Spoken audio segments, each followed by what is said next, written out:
విద్యా సంస్థల బంధను విజయవంతం చేద్దాం. విద్యా సంస్థల 23 జరిగే బంధను వర్ధిల్లాలి. విద్యా సంఘాల ఐక్యత వర్ధిల్లాలి. విద్యా సంఘాల ఐక్యత విడుదల చేయాలి. ఫీజు పెండింగ్ బకాయిలను వెంటనే వామపక్ష విద్యా సంఘాల ఐక్యత. తెలంగాణ రాష్ట్రంలో విద్యా సంవత్సరం ప్రారంభమై దాదాపు 2 నెలలు దగ్గర కావస్తా ఉంది.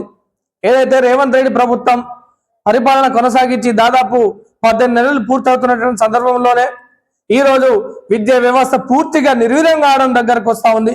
ఒకవైపు విద్యారంగంలో ఉన్నటువంటి సమస్యలు, మరోవైపు విద్యార్థులు ఎదుర్కొంటున్నటువంటి ప్రత్యేకమైనటువంటి ఏదైతే సమస్య ఉందో పెండింగ్ బకాయిలు, ఫీజు రియంబర్మెంట్స్, అదేవిధంగా స్కాలర్షిప్ సంబంధించినటువంటి బకాయిలు ఇప్పటి వరకు విడుదల చేయకపోవడం వల్ల విద్యార్థుల పరిస్థితి పూర్తిగా దారుణంగా తయారైంది.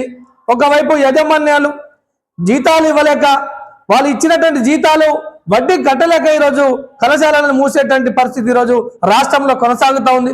నేను ఈ ముఖ్యమంత్రి రేవంత్ రెడ్డికి ప్రత్యేకంగా నేను సూటి ప్రశ్న ఇస్తున్నాను. అయ్యా ముఖ్యమంత్రి రేవంత్ రెడ్డి గారు, మీ కేబినెట్లో ఉన్నటువంటి మంత్రులకు కానీ మీకు కానీ ఏదైతే మీ ఎమ్మెల్యేలకు సంబంధించినటువంటి 2 లక్షల జీతాలు ఇప్పటివరకు ఏమాత్రమైన పెండింగ్ పెట్టారా అని చెప్పేసి ఈ సందర్భంగా అడుగుతున్నాను.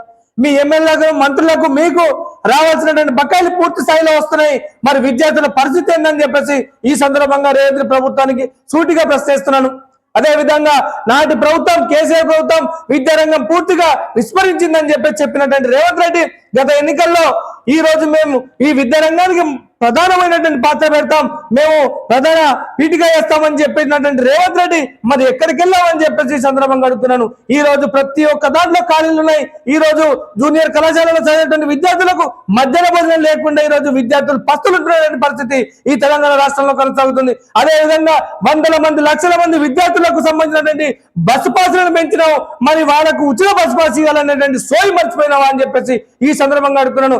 లక్షల మందికి రావాల్సినటువంటి బకాయిలు, ఫీజు రియంబర్మెంట్స్, స్కాలర్షిప్ ఇప్పటి వరకు విడుదల చేయకపోవడం వల్ల చాలా మంది విద్యార్థులు వారి చదువును పూర్తిగా మధ్యలో ఆపేటువంటి పరిస్థితి ఈ రోజు రాష్ట్రంలో ఉంది. కాబట్టి ప్రత్యేకంగా మీరు ఈ విద్యారంగ సమస్యలు పరిష్కారం చేయాలా, అదేవిధంగా పెండింగ్ బకాయిలు విడుదల చేయాలని చెప్పేసి స్పష్టంగా వామపక్ష విద్యా సంఘాల ఆధ్వర్యంలో రోజు మేము రేవంత్ రెడ్డి ప్రభుత్వానికి ఖచ్చితంగా చెప్తా ఉన్నాము. మీరు ఈ మాత్రం కూడా ఈ సమస్య పరిష్కారం చేయకుంటే ఖచ్చితంగా రాబోయే రోజుల్లో ప్రత్యేకంగా గట్టి బుద్ధి చెప్తామని చెప్పేసి కూడా ఈ సందర్భంగా తెలియజేస్తూ జూలై 23వ తేదీన జరిగేటువంటి వామపక్ష విద్యా సంఘాల విద్యా సంస్థల బంద్ను విజయవంతం చేయాలని చెప్పేసి యాజమాన్యాలకు, విద్యార్థులకు, శ్రేయోభిలాషులకు, విప్లవ సంఘాలకు సంబంధించిన వారందరూ కూడా కోరుతూ మనము ఈ రాష్ట్ర ప్రభుత్వం పైన ఖచ్చితంగా ఒత్తిడి తీసుకొస్తేనే తగ్గుతుంది అనేటువంటి విషయాన్ని మీ అందరికి కూడా పిలుపునిస్తూ ఈ బంద్ను విజయవంతం చేయాలని చెప్పేసి కోరుతా ఉన్నాను.